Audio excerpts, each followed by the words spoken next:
Namine Vishnu Padaya Krishna Krishnaya Bhakti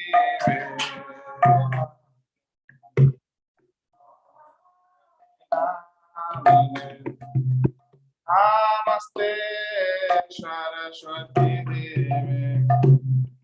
Gauravani Sarine Nirvishesha Shunnavari Ashwata Desha Sarine Namaste Saraswati Devi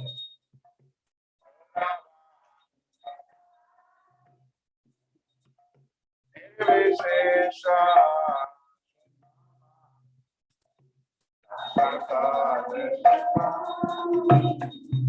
Jaya Sri Krishna Chaitanya Prabhu Nityananda Shri Advaita Gadadhara Srivasadi Gaura Bhaktavinda Jaya Sri Krishna Chaitanya Prabhu Nityananda Shri Advaita Gadadhara Srivasadi Jaya Sri Krishna Chaitanya Prabhu Nityananda Shri Advaita Gadadhara Srivasadi Gaura Bhaktavinda Jaya Sri Krishna Prabhu Nityananda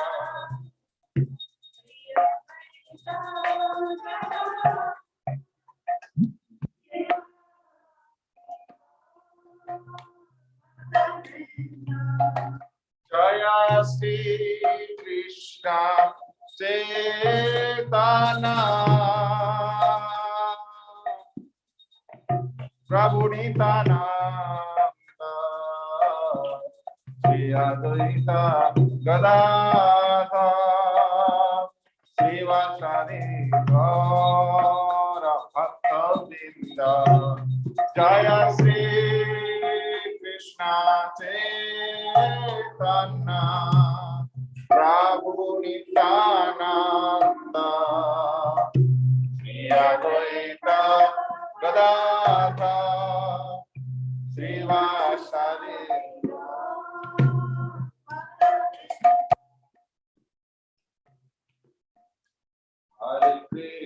Hare Krishna Krishna Krishna Hare Hare Hare Rama Rama Rama Hare Hare Hare Krishna Krishna Krishna Hare Hare Hare Rama Rama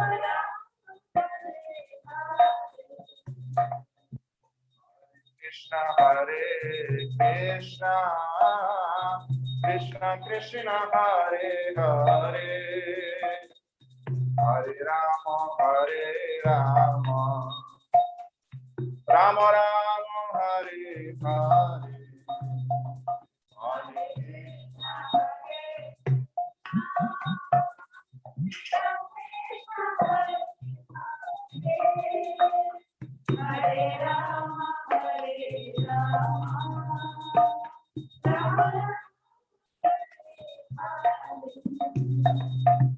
Hare Rama Hare Krishna Krishna Krishna Hare Hare Hare Rama Rama Rama Hare Hare Hare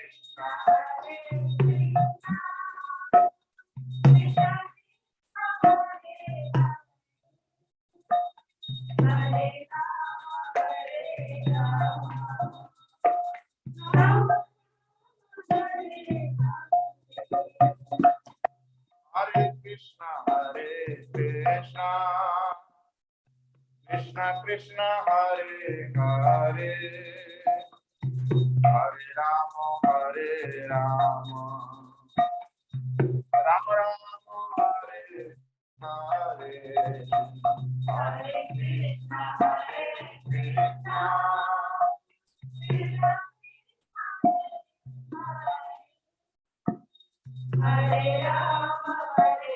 Rama Rama Hare Krishna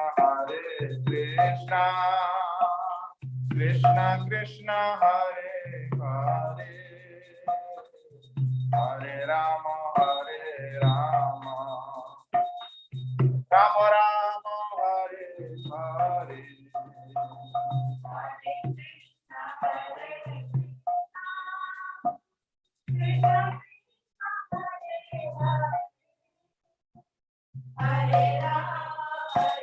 Rama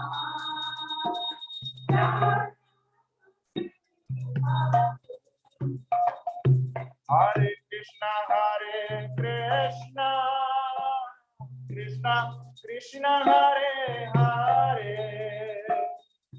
Hare Rama Rama Rama Hare Hare Hare Krishna Krishna Krishna Hare Hare Hare Rama Hare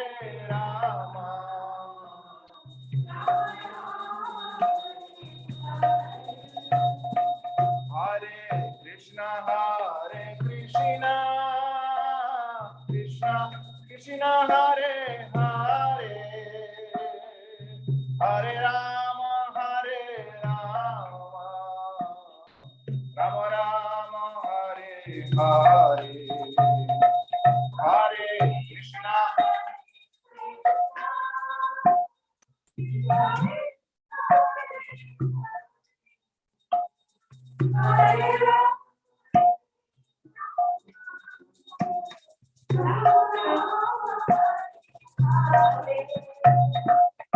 Hare Krishna Hare Krishna Krishna Krishna Hare Hare Hare Rama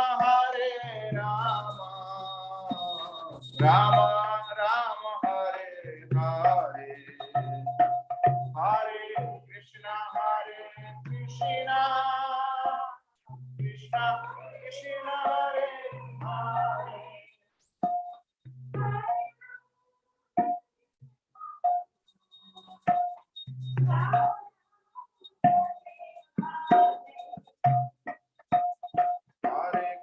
Hare Krishna Krishna Krishna Hare Hare Hare Rama Ram Ram Hare Hare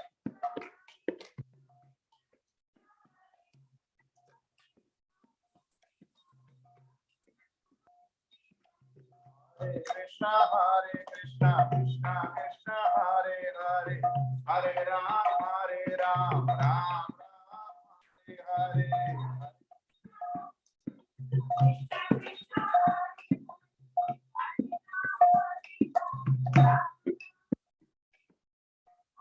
Krishna Krishna Krishna Hare Hare Hare Rama Ram Ram Hare Hare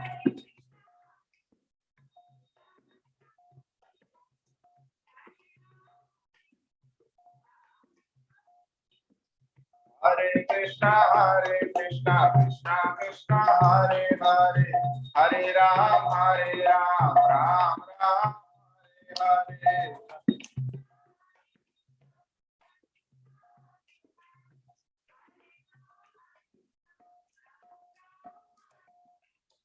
Hare Krishna Krishna Hare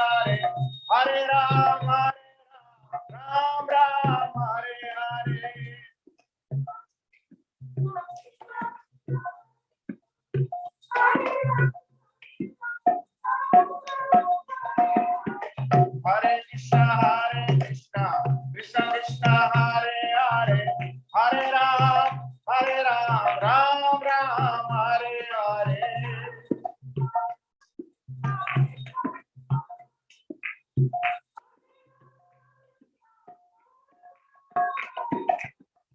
Krishna Krishna Krishna Hare Hare Hare Ram Ram Ram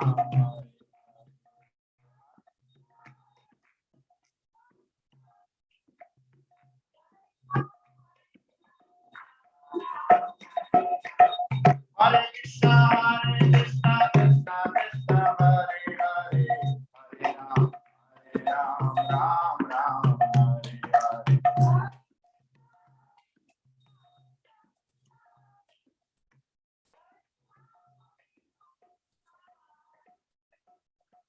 Hare Krishna Hare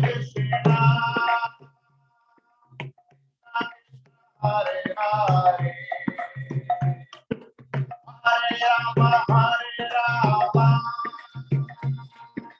Rama Rama Rama Hare Hare Krishna Hare Hare Hare Rama Rama Rama Hare Krishna Krishna Krishna Hare Hare Hare Rama Rama Rama Hare Hare Hare Krishna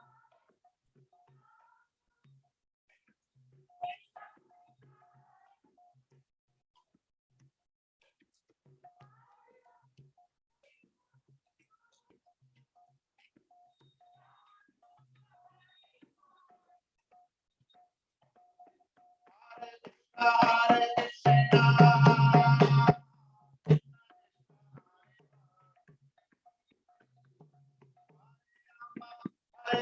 Rama Hare Hare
Hare Krishna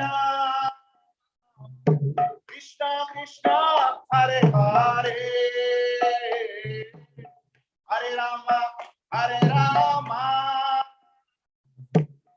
Rama Hare Hare Hare Krishna Krishna Krishna Hare Hare Hare Rama Rama Rama Hare Hare Hare Krishna Krishna Krishna Hare Hare Hare Rama Rama Rama Hare Hare Hare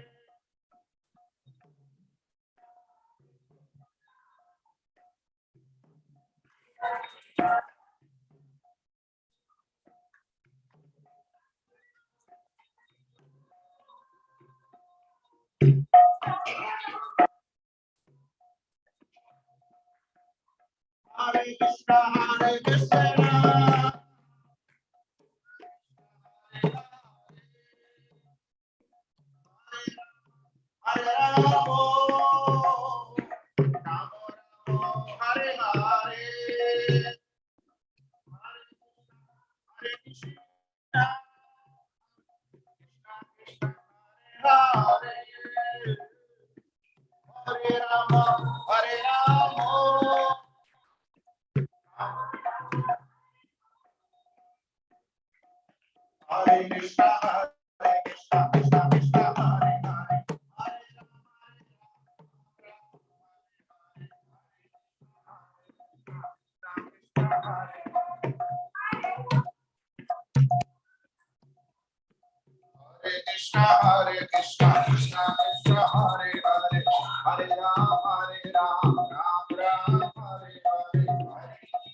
Baladev, Jai Subhadra.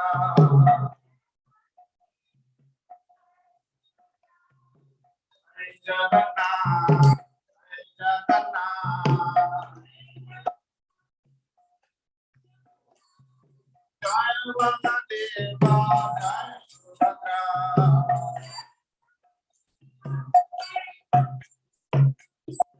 Nanda Swami, Nanda Patagami.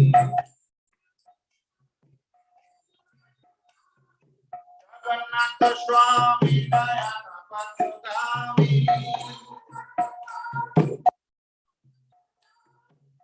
Jagannatha Swami, Nayana Patagami.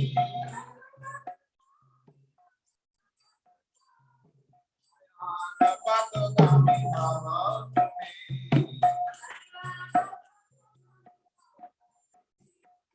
Jai Jagannath.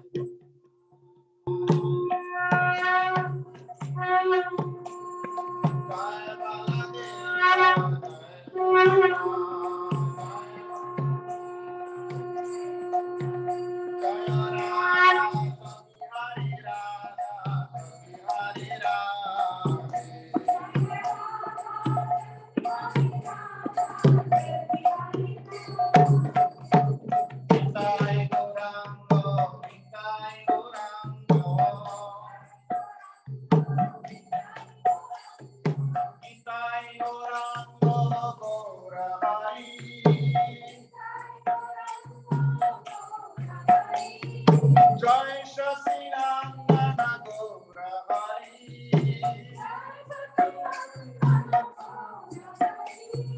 Gaura, Gaura, Gaura Hari.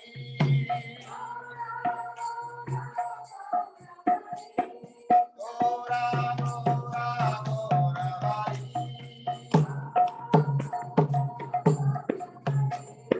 Gaura, Gaura, Gaura Hari. Jaya Jaya Prabhupada, Prabhupada, Prabhupada, Jaya Jaya Prabhupada.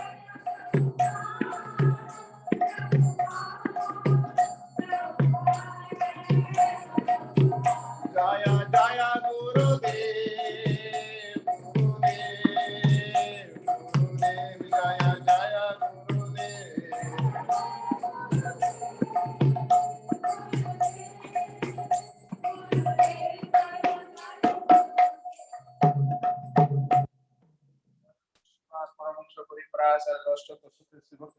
स्वामी शील प्रभुपाद की जय। ओम विष्णुपाद परमहंस परिव्राज भक्ति सिद्धांत सरस्वती प्रभुपाद की, और किशोर दास बाबा जी महाराज की, भक्ति विनोद ठाकुर की, श्री जगन्नाथ दास बाबा जी महाराज की, प्रेम को श्री कृष्ण चैतन्य प्रभु नित्यानंद श्री अद्वैत गदाधर शिवासादि गौर भक्तवृंद की, नाम शास्त्र दास ठाकुर की, स्वर्ग स्वामी की, मायापुर नवदेव धाम की, मथुरा वृंदावन धाम की, गंगा माई जमुना माई की, भक्ति देवी तुलसी महारानी की, अनंत कोटि वैष्णववृंद की, श्री श्री गौरनिताय श्री श्री जगन्नाथ बलदेव सुभद्रा श्री राधा शरद बिहारी सुंदरती की, सुंदरती के भक्तवृंद की, समवेत गौर भक्तवृंद की, निताय गौर सीतना प्रेमानंदे हरि हरि बोल।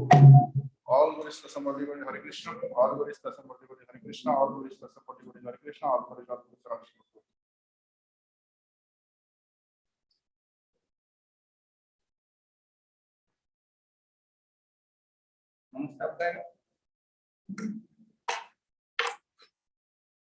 Namaste, Gavin.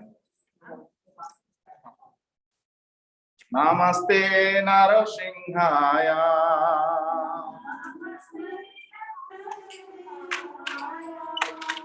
Namaste, Narasimhaya.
So let's get a close-up darshan of Srila Prabhupada. Jai Srila Prabhupada.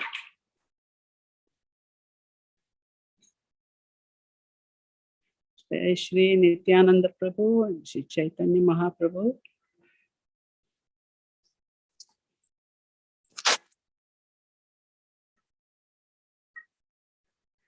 Jai Shri Shri Shri Jagannath Swami Balaram and Subhadra Devi. Jagannath Swami Nayana Patagami Bhavatu Me. Krishnaya Vasudevaya Devaki Nandanaya Cha Nanda Gopakumaraya Govindaya Namo Namaha. Shri Shri Shri Radha Sharad Bihari Ki Jai.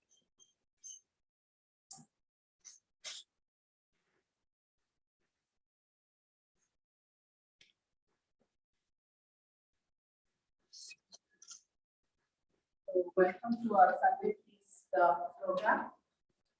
Today our speaker is His Grace Madan Gopal Prabhu from ISKCON Philadelphia. He is a disciple of His Holiness Maharaj. He is an active member of ISKCON Philadelphia Temple and mission there, and also is very instrumental in the construction of the new temple. Avik Prabhu, take the camera close to her. We can't hear her. College and he's recently taken zonal supervisor position, assisting his place of the our Central Party Commissioner. Although he's from Philadelphia now, we welcome him back to Philadelphia in the 90s. He personally was an active member of our congregation here. So welcome back, Madan Gopal Prabhu, and Thank you very much. Hare Krishna. Hare Krishna. I hope you can hear me. Is my audio clear? Yes, Prabhu. Okay, thank you. Am I able to share my screen as well? Hopefully I can share my screen. Yeah. Yeah, give me a second.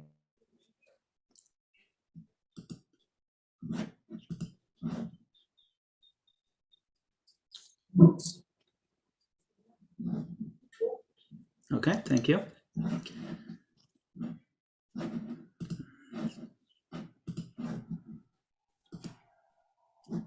So thank you all, dear devotees, once again for inviting me to the Philadelphia Temple.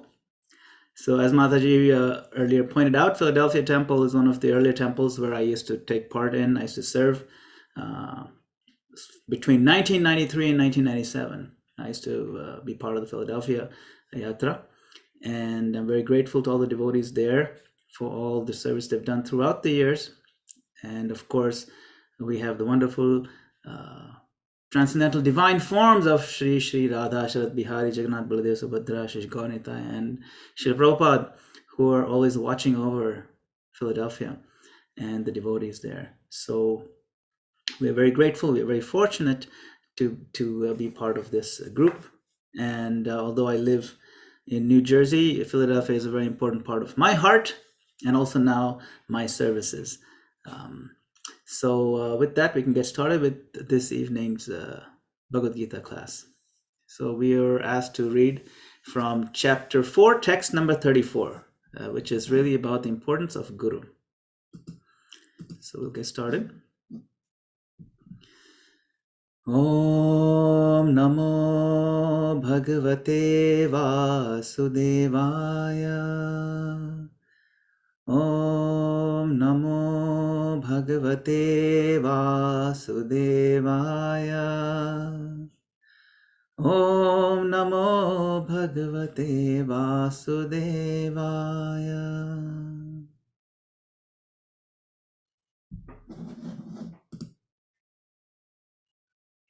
Bhagavad Gita as it is, chapter 4, text number 34. Tad vidhi pranipatena pariprashnena sevaya upadekshanti te jnanam jnaninastatvadarshina. Translation and purport by His Divine Grace, A.C. Bhaktivedanta Swami Srila Prabhupada. Srila Prabhupada ki jai. The translation is, just try to learn the truth by approaching a spiritual master. Inquire from him submissively and render service unto him. The self-realized souls can impart knowledge unto you because they have seen the truth. So purport, please listen carefully to the purport. Each line is very important. Srila Prabhupada starts out by making this important point. The path of spiritual realization is undoubtedly difficult. The Lord therefore advises us to approach a bona fide spiritual master in the line of disciplic succession from the Lord himself. No one can be a bona fide spiritual master without following this principle of disciplic succession. The Lord is the original spiritual master, and a person in the disciplic succession can convey the message of the Lord as it is to his disciple. No one can be spiritually realized by manufacturing his own process, as is the fashion of the foolish pretenders. The Bhagavatam 6.3.19 says, Dharmam tu sakshad bhagavat pranitam. The path of religion is directly enunciated by the Lord. Therefore, mental speculation or dry arguments cannot help lead one to the right path. nor by independent study of books of knowledge can one progress in spiritual life. One has to approach a bona fide spiritual master to receive the knowledge. Such a spiritual master should be accepted in full surrender, and one should serve the spiritual master like a menial servant without false prestige. Satisfaction of the self-realized spiritual master is the secret of advancement in spiritual life. Inquiries and submission constitute the proper combination for spiritual understanding. Unless there is submission and service, inquiries from the learned spiritual master will not be effective. One must be able to pass the test of the spiritual master, and when he sees the genuine desire of the disciple, he automatically blesses the disciple with genuine spiritual understanding. In this verse, both blind following and absurd inquiries are condemned. Not only should one hear submissively from the spiritual master, but one must also get a clear understanding from him in submission and service and inquiries. A bona fide spiritual master is by nature very kind toward the disciple. Therefore, when the student is submissive and is always ready to render service, the reciprocation of knowledge and inquiries becomes perfect. So a lot of very important points are made here. Let us reflect on these points. Purport ends here. Om Jnana-timirandhasya Jnananjana-shalakaya Chakshurunmilitam Yena Tasmai Shri Gurave Namaha. I offer my humble obeisances unto the lotus feet of my spiritual master, who has opened my darkened eyes and filled my heart with transcendental knowledge. I further offer my obeisances to all of you assembled Vaishnavas and seek your blessings and permission that we may read and recite Srimad Bhagavad-Gita together. So this notion of needing a guru, being surrendered to a guru, even the concept of guru itself, is one of critical importance in spiritual life. But it's also one of the more misunderstood aspects of practicing spiritual life. There is a lot of natural resistance, very understandable resistance to this notion of accepting guru. Someone may say, you need a guru. And then I can say, I'm sorry, I don't think I can surrender to a human, an ordinary guy. I just can't do that. I can just go straight to God. And so, no, you need a guru. Look, God is in my heart, right? You say that yourself. Why do I need to now find someone else for spiritual guidance? It's a good question, isn't it? If God is in my heart, God can guide me. All I need to do is just surrender to God in my heart and then just listen to whatever I hear. So that is a question that comes up. What is the need of going out and finding another human being to surrender unto? What to speak of, like serving and bowing down? He's just another person. He's not God. Or another argument is, these days there are no real gurus. They're all cheaters out to get your money. And this angle, or this you can call cynicism, is also understandable because there are so many experiences, there are so many instances, there's so many cases we hear about of, very unscrupulous people posing to be gurus, posing to be spiritual leaders, taking advantage of the system where, it is required that the disciples be humble, be surrendered, give themselves to the guru. But if the guru turns out to be an exploiter, the wrong person for the job, then, people get set ourselves up for disappointment and cheating and even destroy our lives. completely destroy our faith, of course. And this has happened so many times that one can easily come to the conclusion that there are no real gurus. So that's also understandable. Another argument, yes, you're right, we need guru, but a guru needs to be superhuman. He needs to be able to do very far out miracles, visible miracles, like floating in the air when he walks, or just pulling gold or something out of the air and just giving it to you. That's what a guru should be like. It has to be very obvious. It has to be very clear. That yes, this person is empowered by God. And you can just see it. He's just pulling out ash from the air and handling it to you. Or he pulls out some gold ring or gold coin, hands it off to you. It needs to be superhuman. I accept you need guru, but you need to prove it. And it has to be a proof that even a kid can see. So that's another angle. And then there's this frustration that people these days worship their guru even more than God. And sometimes we have temples where the guru image is in the center and of the altar and God is put on the side or something. The whole concept is wrong. I thought the whole point was to go to God and guru helps us to go to God. But look at these temples, look at these institutions. What are they doing? For them, guru is everything. Sometimes they put aside God altogether. Only guru is the only murti in the temple and that's all we worship, and so on. So that's another frustration. So we see these things in the world and we are disappointed, or we are misled, or we are confused. You see, of course, most of these confusions are because of what Srila Prabhupada calls a poor fund of knowledge.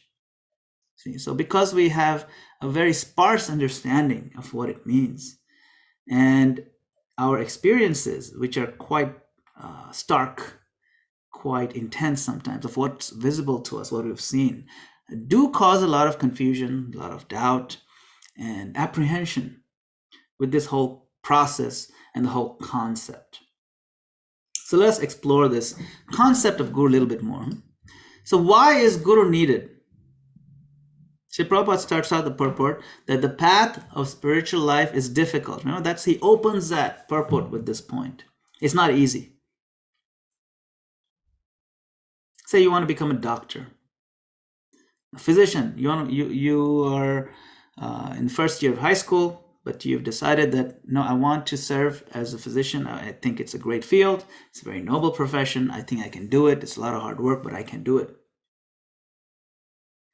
So now if I want to go down that path of, say, becoming a physician and a surgeon someday, in any field of knowledge, especially say something like medicine, I can't just read the books and pass the exams and then consider myself a doctor.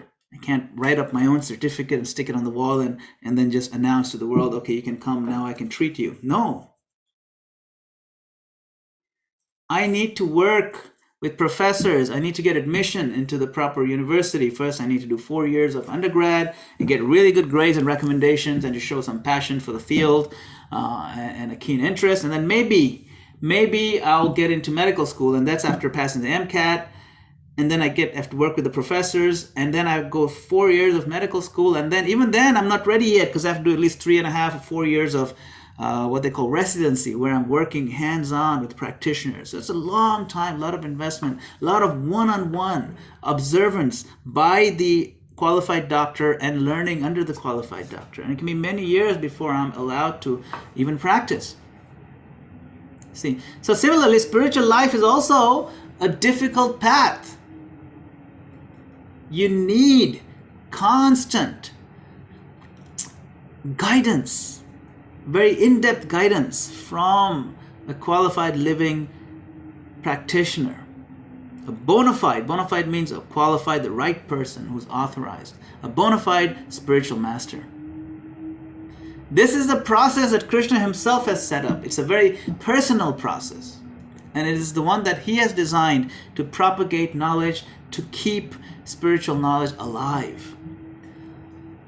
So we need guides and help at all levels. We need help inside our heart to keep us from getting misled within as we're absorbed in our own thoughts. And we need guides externally who can teach us how to proceed in this world, how to enter into the process of spiritual life, how to understand God, and what to do, what not to do. So in the heart, Krishna is there. Krishna is in our heart in the form of Paramatma. And that form of the Lord is also known as Chaitya Guru.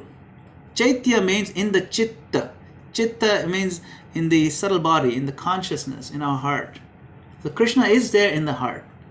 And that's the gentle voice that tells us, guides us what to do, what not to do. You know, especially if we have reached a level of purification, we can hear that voice better. But if we are used to lifetime after lifetime of ignoring the godly advice coming from within, then that voice becomes softer and softer and inaccessible to us. So we have to now gradually purify ourselves to the point where we are more in touch with the Super Soul and aligned with what the Supreme Lord wants. So internally, Chaitya Guru acts as our guide. But externally also, the same Lord, Sri Krishna, he provides the same guidance in the form of Shiksha Guru and Diksha Guru. So what are these two terms? Most of you already know these terms. Shiksha means one who instructs, one who gives verbal guidance, one who leads by example and shows us how to do, what to do, spiritual life. And then Diksha Guru is the one who makes the formal relationship between us and Krishna. But it connects, that Diksha Guru connects us through the process of initiation. So he's the initiating Guru. He formalizes and we take vows to that Guru that my dear Lord, my dear Master, you are my Master birth after birth. I'm going to accept you as my guide for spiritual life. And he or she is the one who connects us to the parampara. Parampara means the disciplic succession that Srila Prabhupada talked about in the purport. And Krishna in this same chapter talks about it earlier. You might have remembered how Krishna says, there's a system that Krishna spoke this to the sun god, Vivaswan, who then spoke it to Manu, who spoke to Ikshvaku, and so on. And this way the system continues. So this is how the Lord has set up the system. And this is why he recommends, actually he gives us an imperative. It's not just a recommendation. We have to do it. We don't have a choice. If you want to make any progress in spiritual life, we have to find someone unto whom we can open up, we can ask questions, and so on. So the other doubt that came up was that there are so many fakes and cheaters. So in this age of cheating, this age of Kali, that's a fact. There's a lot of cheating going on. It's rampant. But just because there is fool's gold doesn't mean that there is no real gold, you see.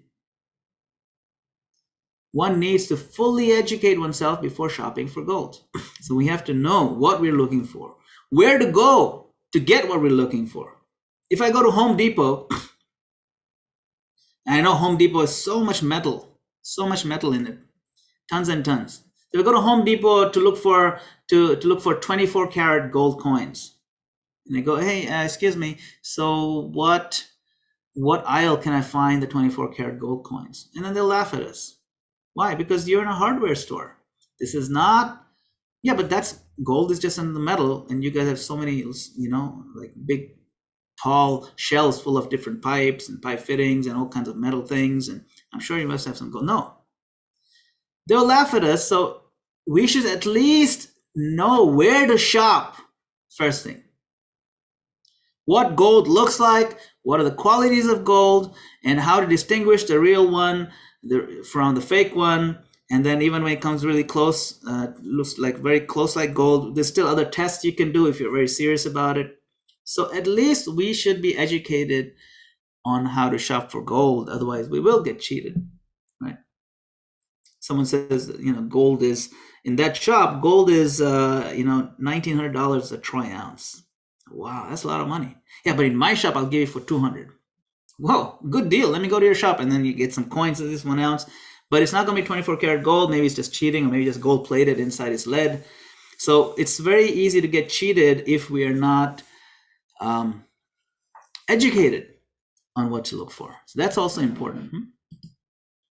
Let us take apart this verse word by word so we can understand it better. So Krishna says, Tad vidhi pranipatena pariprashnena sevaya upadekshanti te jnanam jnanina sattva darshina. So tad vidhi means just try to understand. Tad means the truth. That means that. Try to understand that. Who? Understand the divine. Understand spiritual life. Tad vidhi. Well, how do you do it? Well, you start by this. Pranipatena. Pranipat means to offer your respectful obeisances. And if you take that word out, even break it down further, pra means go to the front, ni means down, and pat means flat. So you go front, down, and flat, and you offer a flat dandvat obeisances. Dandvat pranam. Dandavat means like a flat rod falls on the ground. So pranipat. The Sanskrit is a very beautiful, very scientific language. You can just take it apart and even visually see what that word is trying to tell us. Go front, down, and flat. That's offer with all humility ourselves. Make ourselves vulnerable to that right person. Of course, there's a lot of resistance because we already discussed why we have some resistance to making ourselves vulnerable. But this is essential if you want to succeed in spiritual life. This is assuming you have identified correctly a reliable, bona fide spiritual master. Okay? Pranipatena. Then, pariprashnena. Pariprashna. So, prashna means question. So, ask questions. Inquire about all relevant spiritual subject matters. Prashna means question. And pari means all around. All relevant questions that you're having difficulty understanding how the world works in connection to Krishna consciousness, how we can come closer to the Lord, what are some of the pitfalls, and what am I supposed to do next? This is where I am, this is my conditioning, so many things, but they have to be relevant to our spiritual growth. Pariprashna. Pari means all around, like the word perimeter or periphery. It comes from the same root, pari, in Sanskrit. Even English has that same root. So we inquire exhaustively about spiritual matters until all our doubts are resolved. And that inquiry needs to be done in a submissive mood, a submissive attitude. That means the questions that are put forth, it should be coming from a space of, or from the mood of someone who is genuinely wanting to know and respectfully wants to learn. Genuinely, respectfully wants to learn. This cannot be done in a challenging mood. That's not the point of approaching a bona fide spiritual master, to show how great you are in understanding things, or to show how maybe that person you're asking is actually not very smart and you want to show off your own smartness. That is not the mood. The challenging mood is not good. It has to be genuine and humble.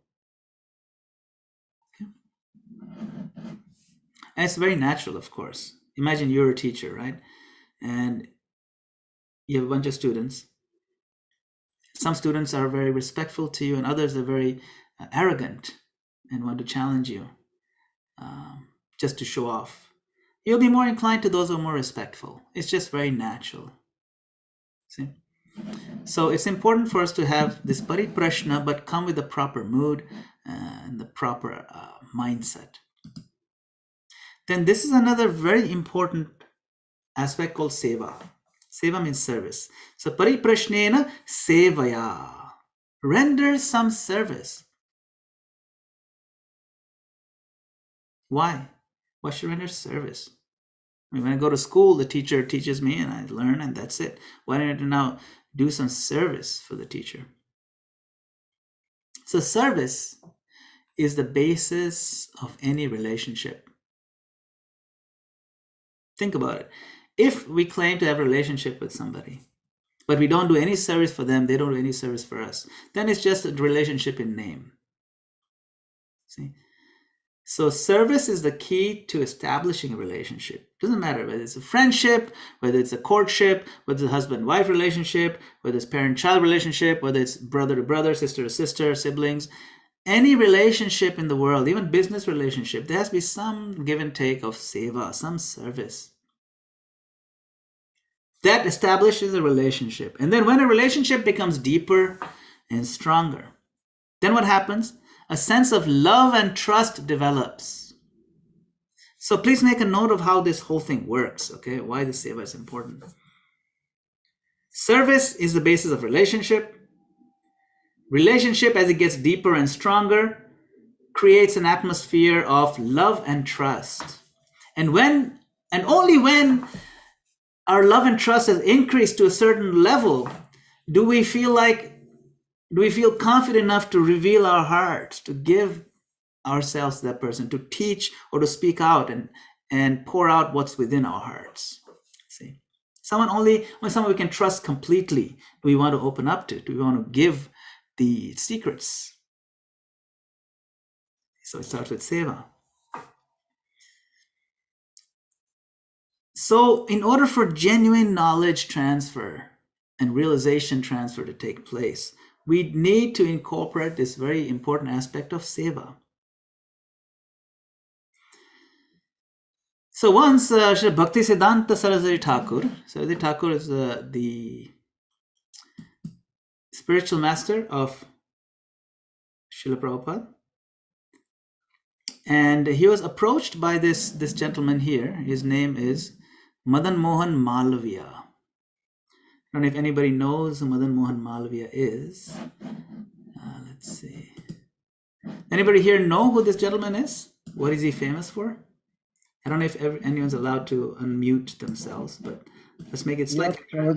Yeah, Prabhuji, do not pranam. He was the second Prime Minister. No, Madan Mohan Malviya. Oh, Lal Bahadur Shastri was. No, this is Madan Mohan Malviya. That's his name. So anybody know who he's famous for? It's interesting. He's an entrepreneur. What's that? He's an entrepreneur, or yes, he was very famous. He's an entrepreneur, but he's famous for establishing a very important university in India, Banaras Hindu University. Oh, okay, yes. You might have heard of that university. It's very big. Yeah. So he is the founder of that, and he was a contemporary of Saraswati Thakur. So he had a lot of respect for Saraswati Thakur.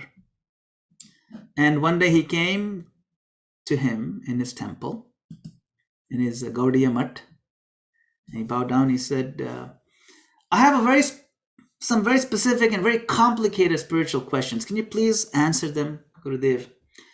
And Saraswati Thakur knew who he was, obviously. He's a big shot. So he said, yes, but please, if you can just go to our kitchen, where one of our students, they can answer your questions. It's no problem. So Mr. Malviya is a little bit disappointed, but he had the respect, so he humbly went to the kitchen.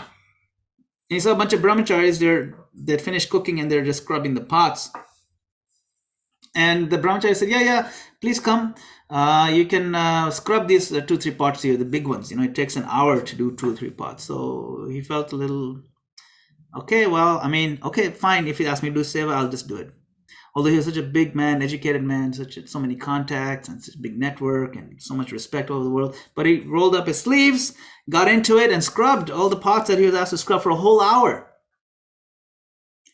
And then after that all was done, then he came up to Saraswati Thakur and he bowed down. He said, and then Guru Maharaj said, oh, you've come back. Good. So what are we going to say?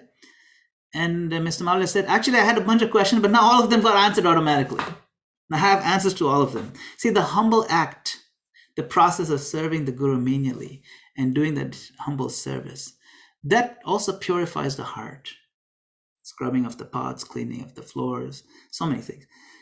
Any seva we do for the Lord with the right mood, right mindset, it purifies us to the point where a lot of our doubts, our misgivings, our confusions, they kind of solve themselves. Many things become clear. And even if they don't fully become clear, it makes our heart very favorably situated to receive the knowledge and realization. So then all our misgivings do get cleared up very quickly. That's the importance of seva. So sevaya. Now, a long time ago, there was in Orissa a king by the name of Prataparudra. Most of you may know this story. So King Prataparudra, he was a pure devotee, great devotee of the Lord Jagannath. And as a devotee of Lord Jagannath, he would sweep the floor, the road, the street in front of Jagannath during Rath Yatra. Because, it is an old tradition to sweep the street. And he would take the menial service of sweeping the street. Street sweepers generally are considered like the lowest in the scale of, what's considered respectable. But even though he was king, he came off his high horse, he came off his throne. And Chaitanya Mahaprabhu noticed this from a distance, that even though he's a king, he's serving like an ordinary street sweeper. And Mahaprabhu wanted to meet him. But there was a wall between Mahaprabhu and Maharaj Prataparudra. And that wall is the word king. Because this word king is a dangerous word for sannyasis. Mahaprabhu is sannyasi. And it means, king means someone who has great opulence, a lot of wealth, generally full of material desires, a lot of ambition, connection with queens, and so much, just sense gratification. Generally, that's what a king is saturated with, right? So Chaitanya Mahaprabhu didn't meet him, even though Prataparudra would ask, how can I see the Lord? I want to see Mahaprabhu. So Mahaprabhu wanted to be merciful to the king, but that wall of that king title was there, and it could only be dissolved by love and affection. It's no other process. So, although the king, he was a great devotee, high-class devotee, he had a kingdom, very beautiful wife, children, he possessed great wealth, and that's the reason why Mahaprabhu didn't want to meet him. Even though a lot of devotees say, Mahaprabhu, please meet this Prataparudra, a great devotee, very advanced devotee. So at that time, when the king heard that Chaitanya Mahaprabhu has promised to, had heard that he has been refused, then the king, Prataparudra, said, look, Chaitanya Mahaprabhu has come and he's promised to liberate the entire world, even the lowest of the low, even the hooligans, and give everyone Krishna Prem. Why am I only the exception? If he is so determined to not see me, then I am just as determined to give up my life. If I do not see him, I will die. I will jump in the ocean. If you do not give me the mercy, I'll give up my kingdom, my wife, my children, everything else. I don't need them. I don't need the reputation, my position, anything. So then Sarvabhauma Bhattacharya pacified the king and said, don't do anything in a hurry, right? Just wait. The right time will come and you'll be able to serve him. There's one way, there's one means by which you can see the Lord directly. There's the day of Rath Yatra. And Chaitanya Mahaprabhu, on that day, he will dance in ecstasy in front of the Lord. And then he'll enter into that Gundicha garden, absorbed in the deep mood. At that time, you go there alone. You don't wear king clothes. You wear simple clothing, like a beggar. And you approach him. And then, as you approach him, you recite the beautiful Gopi Gita shlokas from Srimad Bhagavatam. In this way, you can catch hold of the Lord's lotus feet. And then certainly, that's what happened. Mahaprabhu gave him the mercy. And King Prataparudra got to serve the Lord directly. And his life became perfected. You can see how beautiful this scene is, how much ecstasy the king must be feeling. But what was the original key that gave him access to Mahaprabhu? It was his seva, his service mood to Lord Jagannath, much, much earlier. See, his heartfelt menial service.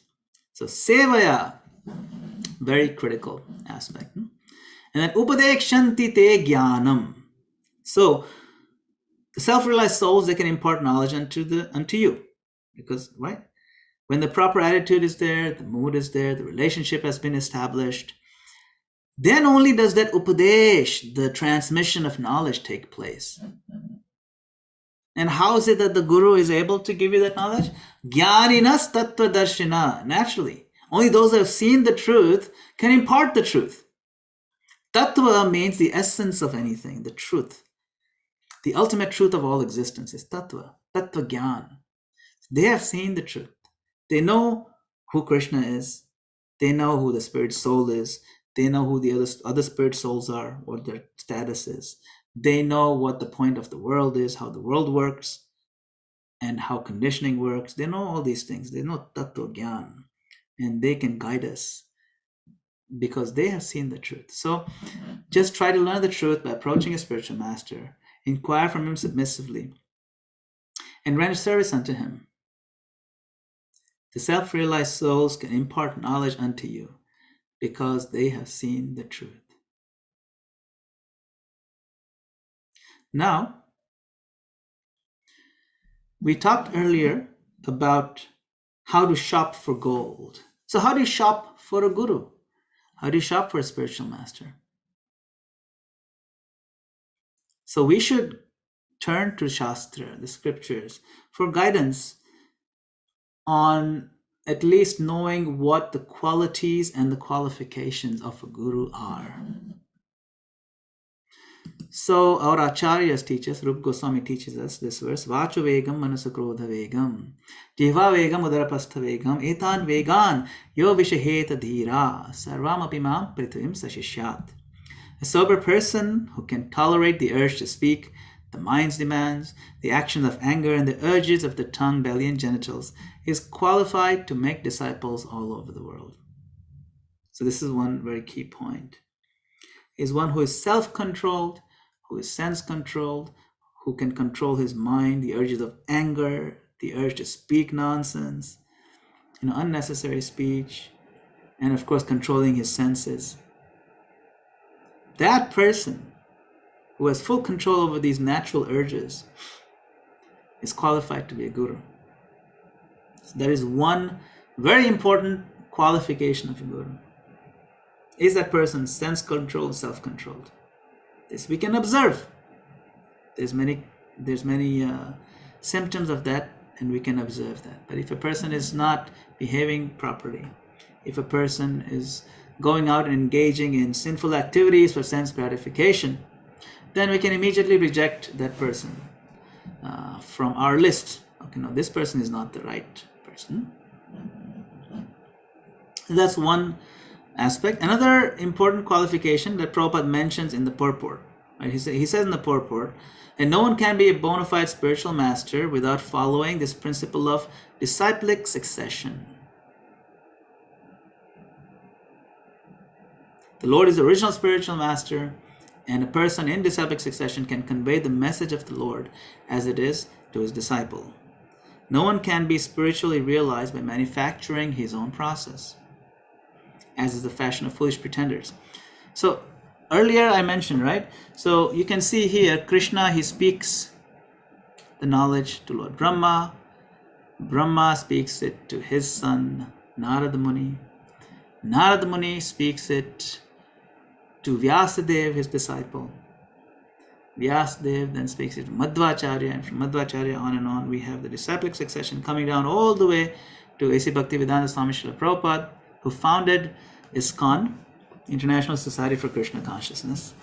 And his disciples are continuing this system of disciplic succession. So we had listed the personal independent qualifications. That means Vachavegam, Manasakrodha Vegam, one who can control his tongue, control his belly, and so on. Control his anger and speech. That's fine. But that's not enough. He must be connected to Krishna in this authorized lineage. Suppose we are to list the qualities of a great salesman, right? A great salesman connects to his audience, connects to his market, understands the customer, knows how to approach a customer, knows how to present the product very nicely in a good light, and convince the customer very quickly to buy that product. That's a good salesman. But no matter how good a salesman I may be, I can't go out and sell Sony laptops just like that. I need to be employed by Sony or an authorized dealer. I need to have that certificate in my shop that I am a Sony authorized dealer. And to get authorized, I have to go to Sony headquarters, and they train me on how to, understand the product well, and they certify me, and only then, and when I pay my fee and so on. There's a whole system. So when I'm authorized, then I can say, okay, now I'm a Sony salesman. So all those qualities, they become valuable now because I'm connected to the original company of the products that I want to sell. So similarly, unless the plug is connected to the wall, the socket wall, and the socket is connected to the powerhouse, the original powerhouse being Krishna, the source of that power, the source of the knowledge, the lights will not turn on. See, the realization will not take place in my heart unless I am connected to Krishna through the disciplic succession. Okay, so we saw those two very important qualities. Yeah, one is that you have to have sense control, self-control, and the other is to be connected in disciplic succession. So once Srila Prabhupada was having a conversation with some of the Beatles, John Lennon, George Harrison, the Yoko Ono was there, and in that conversation, Yoko Ono kept asking, but how do we know who's a real guru? How, there's so many gurus out there. Some are real, some are not. They're all, practicing, I say, they may be sense control also. They're not misbehaving. They even maybe claim, to be authorized gurus and all that. But how do I know? How do I know from all these who is the right guru? We know Krishna is supreme. There's no doubt about Krishna. Okay, fine. Krishna is God. So George Harrison is saying, I'm not saying Krishna isn't supreme. I believe that Krishna is supreme. But what about guru? So Prabhupada said, that's all right if you believe that Krishna is the Supreme Lord. If that's your understanding, that's your vision. Then you have to see, you have to identify those who are very much addicted to Krishna directly. You see, for argument's sake, that these people, they're 24 hours chanting Krishna's name. And let's look at another guy who has no connection, not a single word about Krishna, doesn't chant his name. How can he be a devotee of Krishna? How can he be a representative of Krishna, who does not even utter the name of Krishna, if Krishna's supreme authority is accepted? Therefore, find that person. Those who are directly addicted to Krishna, they are authorities. See, after a long conversation back and forth, it all boils down to this. Look at that person. Is he addicted to Krishna?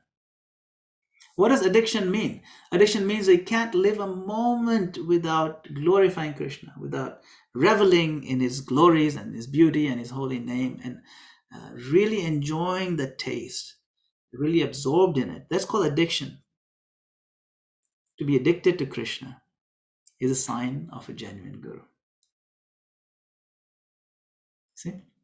So what are some of the qualities we've discussed so far? One is sense control, self-control, anger control, all that. Second, he's connected in disciplic succession. And third, he's addicted to Krishna. 24 hours chanting Krishna, always glorifying Krishna. This is another very important aspect of identifying the correct person who can be guru. And then another lecture, Srila Prabhupada says, we haven't got to manufacture anything. And simply strictly following the orders of Sri Chaitanya Mahaprabhu, everyone can become the spiritual master. So he's talking to his disciples, right? Spiritual master means what? One who is strictly following the orders of his superior. He is spiritual master. Sometimes some people may argue he has to have really far out. Spiritual master has to have 4 hands coming out. And Prabhupada said, no. Spiritual master does not mean that he has 4 hands or 8 legs or 3 heads. No. It doesn't have to be so, supernatural and crazy, weird things. He has to strictly follow. One who is strictly following the orders of his predecessor, he is spiritual master. Don't make too big a deal of this whole thing. Of course, strictly following is not easy for everybody. May not be possible for everybody at this stage in their lives, whatever they are. But there are people, there are disciples who are genuine, there are devotees who are strictly following, very sincere, very qualified. This is their qualification. Of course, in addition to the others we discussed earlier, they have to be absorbed in practicing Krishna consciousness to the point that they're addicted to Krishna. They have to be connected in disciplic succession. Now, of course, here in this case, he's talking to his own disciples, so there's no question about that. They're already connected to the disciplic succession. And they have to be strictly following. So Srila Prabhupada made sure, and he was very emphatic, that this principle of Guru Parampara should continue. And when people have questions about what is the qualities and qualification of a guru, he has written this and spoken this many, many times, from backwards and forwards and up and down. It's everywhere in his teachings. There's no ambiguity about what Srila Prabhupada wants. In fact, very early on in ISKCON, Srila Prabhupada wrote a letter, and he wrote out his vision of what he was hoping, what he expected this whole guru system should continue after him in ISKCON. So he wrote, he had set up some exam, he had this whole framework that he would create a curriculum, Bhakti Shastri, Bhakti Vaibhav, and so on, all the way up to Bhakti Vedanta. And you get this title of Bhakti Vedanta if you pass certain exams. They just get more and more comprehensive, right? So Srila Prabhupada says, this letter was written in 1969, and he was thinking next 2 or 3 years, he'll have an exam set up. So he said, another exam will be held sometimes in 1971 on the 4 books, Bhagavad-Gita, Srimad Bhagavatam, Teachings of Lord Chaitanya, and Nectar of Devotion. One who will pass this examination will be awarded with the title of Bhakti Vedanta. I want that all of my spiritual sons and daughters will inherit this title of Bhakti Vedanta, so that the family transcendental diploma will continue through the generations. And those possessing the title of Bhakti Vedanta will be allowed to initiate disciples. So there you go. He's saying, I want all of you to be gurus. Of course, you have to pass the exams. And then if you're following strictly, you'll be allowed to initiate disciples. He said, maybe by 1975, this is like 6 years into the future from that point, all of my disciples will be allowed to initiate, maybe, he's saying maybe by then. So he had this expectation, he had a vision that my disciples will be allowed to initiate and increase the numbers of the generation. That we can just keep growing and growing. And this was his expectations, his hope, his vision. So his disciples have made an attempt to keep that going. So let us summarize what we discussed on this verse. Of course, it's a very deep topic, and it requires a lot more than just a 50-minute class. But we touched upon some of the key aspects, right? The guru is absolutely essential for spiritual life. The system is an eternal system set up by Krishna. Krishna himself followed the system. Whenever he comes in his incarnations, he also accepts a guru to lead the example, right? One must find, serve, and inquire from a guru. We know how to find, we must serve, and we must inquire. How to find? Well, we should know what the qualifications are, that the guru is in disciplic succession, strictly following, practicing, fully knowledgeable in bhakti science. And we know that the guru is the mercy incarnation of Krishna. It's not just 1 or 2 scriptures. All the scriptures declare the guru to be as good as directly Hari. Just like an ambassador from another country comes, then that ambassador is respected as if the president of that other country, the head of state of that country has come. Similarly, the representative of God is treated as good as God. It's to be seen as God. Sakshad Hari. Sakshad Hari means personally Hari has come. And not just 1 or 2 scriptures. Sakshad Dharitvena samasta shastrair. All the scriptures. Kintu prabhuya priya eva tasya. But Kintu, he is the dear servant and representative of God. So we recognize that. But we treat him as good as God. He never declares himself to be God. And he is a visible, living example and guide on how to practice Krishna consciousness. So these are the qualities of a guru. It's very important for us to understand these principles and to recognize the importance of acceptance of guru and the system that Krishna has set up. All right, so thank you very much. We'll pause here. If anybody has any comments or questions or reflections on what was discussed, we can take those now. Thank you very much. Hare Krishna.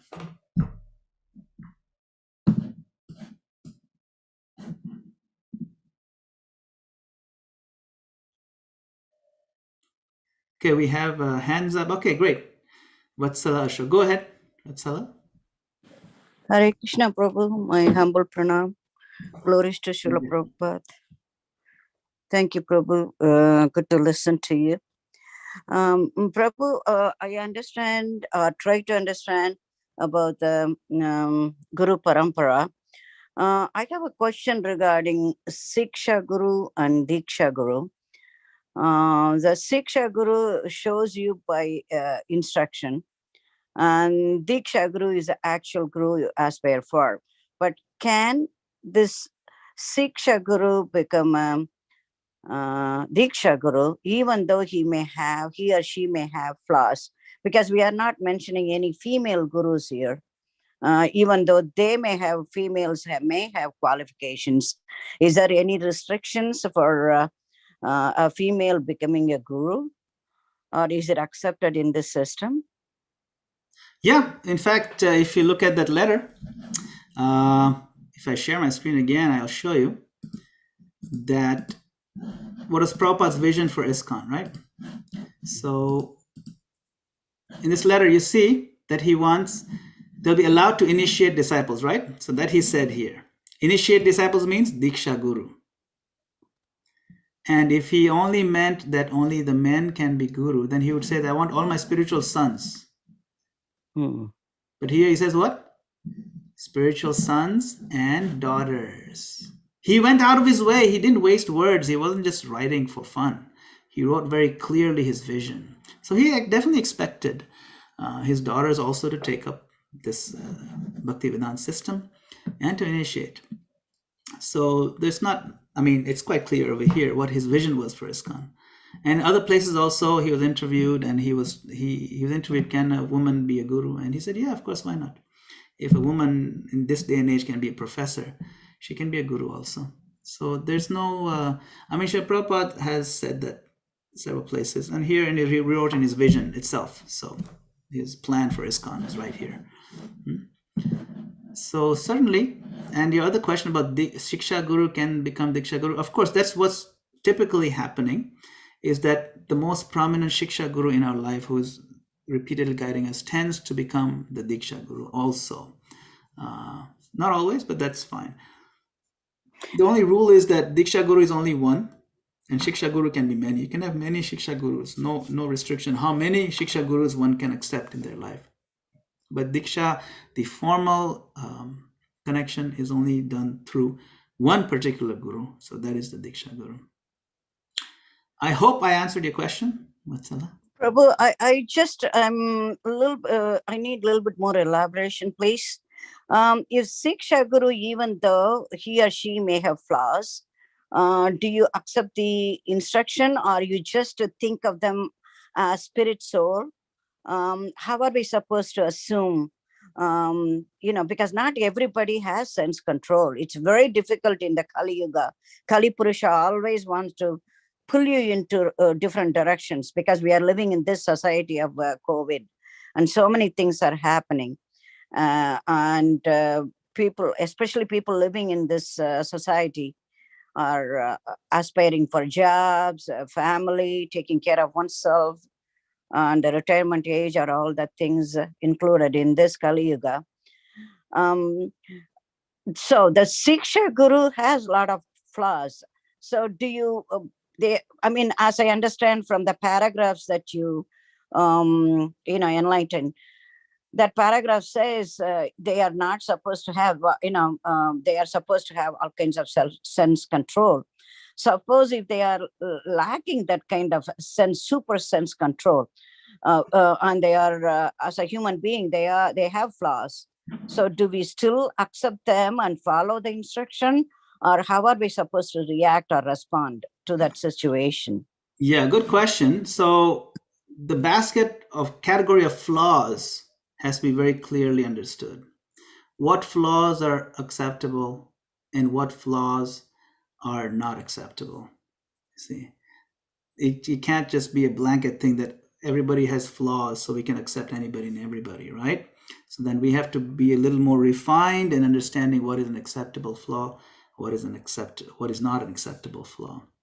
If one is not following the 4 regulative principles, no meat eating, no intoxication, no illicit sex, no gambling, if one is breaking those because they have flaws, they just, what can be done, then that person should not be accepted as a spiritual master or even a Shiksha guru, because that person, they're flaws. Nobody's perfect in this material world. But if a person is very advanced and fully absorbed in trying to increase Krishna consciousness throughout the world, that person's behavior will be a perfect gentleman. Now, you may think there is no perfect gentleman in this world, but it's up to us to find gentlemanly qualities and gentlemanly people. And it's up to us to decide which flaws are acceptable, which are not. That requires some finer discrimination. If someone's anger is so intense that they're constantly making hurtful remarks all the time, and their behavior is not considered gentlemanly by most of the circle of devotees and stuff like that, at that point we may want to reevaluate our stance on the person's thing. So it is up to us. Ultimately, it boils down to us that do I want to end up being like this person? Because what happens is when you emulate somebody, their example, we also absorb certain qualities. And if they are unacceptably grotesque qualities in circle of devotees, then we may want to limit or not consider them Shiksha Guru. Remember, Guru means we surrender to them. Okay, even Shiksha Guru. Shiksha Guru means some level of surrender has to be there, some level of service has to be there, some level of even worshipful attitude toward them has to be there. And so we have to determine whether that person deserves that level of surrender and vulnerability on our side. So we have to use our own level of intelligence for that. And that it's always in the details. The devil is always in the details. You see. So if they have some anger management, but we overlook that kind of quality and criticism, do we overlook that? Or we just, just like a swan, separates the milk and water. So are we supposed to look at only the best quality in that person? Because we also get an aparad even if we are going to say something bad. So are we shy from our comments when we genuinely feel that is prohibiting or, obstructing their advancement? Do we say the truth or we just hide from the truth? Okay, so that's a different question completely, and how to, it's not really related to this topic, but I'll just give you a quick answer. And this answer is from Rupa Goswami's teachings. It says there are 3 levels of devotees. Okay, so we must learn to distinguish what are the 3 levels of devotees. Uttamadhikari, whose behavior is very perfect, very advanced. Madhyamadhikari, whose behavior is also very good. He knows how to deal with devotees, treats them very nicely, is not hurtful, but may not be very, very strong in preaching, but he himself is very strong in maintaining his Krishna consciousness. And then Kanishtadhikari, whose own strength in Krishna consciousness is very weak and does not know how to behave with other devotees. He has serious anger issues. He or she has anger issues and constantly hurts people. That becomes in the Kanishtadhikari. All those 3 are considered devotees, but we are advised to respect the Kanishtadhikari from a distance, which means stay away from them. So Rupa Goswami tells us that stay away from them, but respect them. So it doesn't mean that because they're devotee, we must always surrender and accept them. And it's okay to keep a distance and find someone who is more ideal. It's okay. Madhyamadhikari, we make friendships with them. And Uttamadhikari, we serve and surrender. You see, so we have to learn to identify those 3 groups based on their qualities and their behaviors. That's up to us. So I think there are other questions if we can give others. Thank you, Prabhu. Thank you so much. Hare Krishna. Appreciate it. Yes, there was one other hand up, VGD. Don't know who that is, but I think your hand was up earlier. Hare Krishna Madan Gopal, Prabhu. I think it's 6 o'clock. We're supposed to end. That's why. I see. Oh, it's a Vishnu Goda Prabhu. Haribol. Yeah, Okay. Hare Krishna. Hare Krishna. Thank you, Prabhu. Okay, so I hope I was of some service to you, and thank you for your kindly engaging me in this. Hare Krishna. Shri Prabhupada ki jai. Hare Krishna, Prabhu, thank you so much. I just have one request. I know Mother Shobharade is going to give an announcement, that I wanted to just add to that, if there is any way, if we can request either Vishnu Goda Prabhu or another senior devotee who can chant for Chaitan Jeevan after Mother Shobharade is done with her announcement.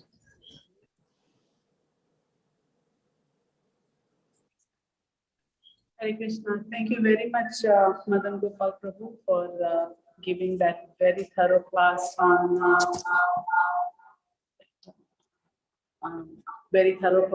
Guru Parampara, and also answering our questions very nicely.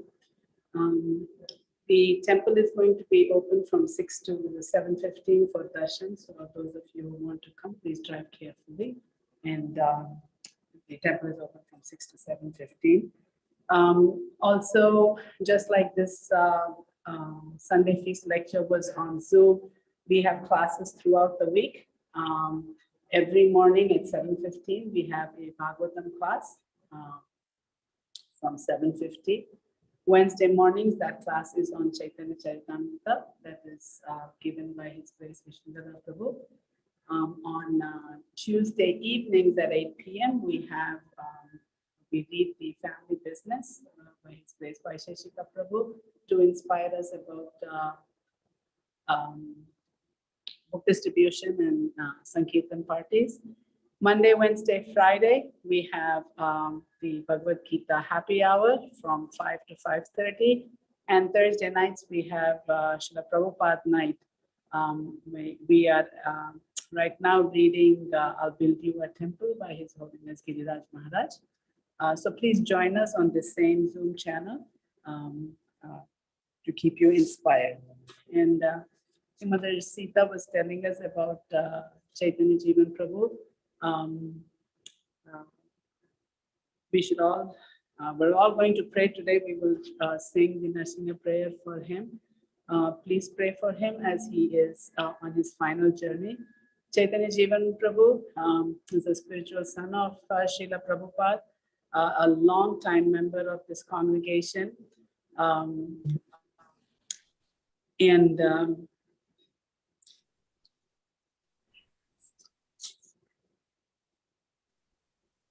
He has always been a fiercely private person, and it was his request to keep this private. He did not want anybody to know. We just found out very recently about this. So please join us for this Narsimha prayer. Mother Neela, she's going to sing it. And please respect his request for privacy and offer him prayer. Thank you. Hare Krishna.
Nrisinhamading Sharanam Prapadye.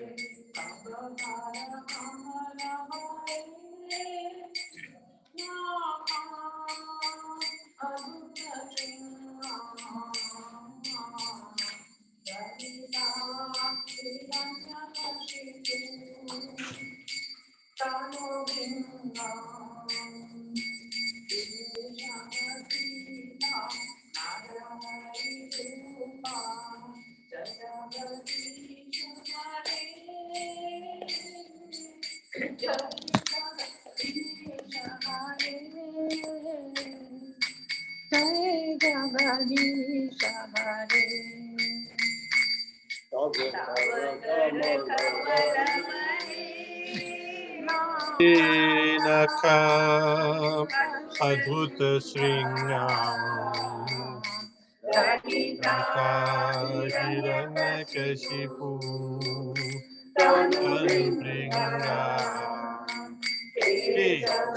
Keshavadita Narahare Rupa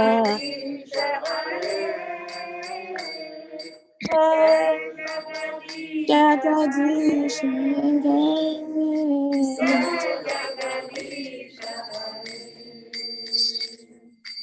Keshavadita Narahare Rupa Jai Jagadish Hare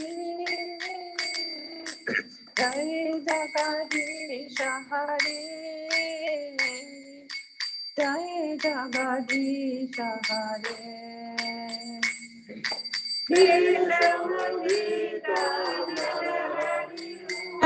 Hare Rupa Jai Jagadish Hare Jagadish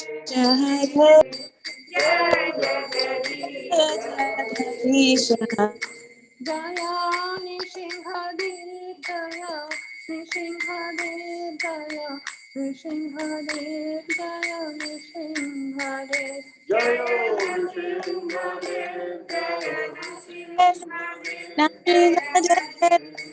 Nishinhadev Jaya Prahlad Maharaj Jaya Prahlad Maharaj Jaya Prahlad Maharaj Jaya Prahlad Maharaj Jaya Prahlad Maharaj Prahlad Maharaj Prahlad Maharaj Jaya Prahlad Maharaj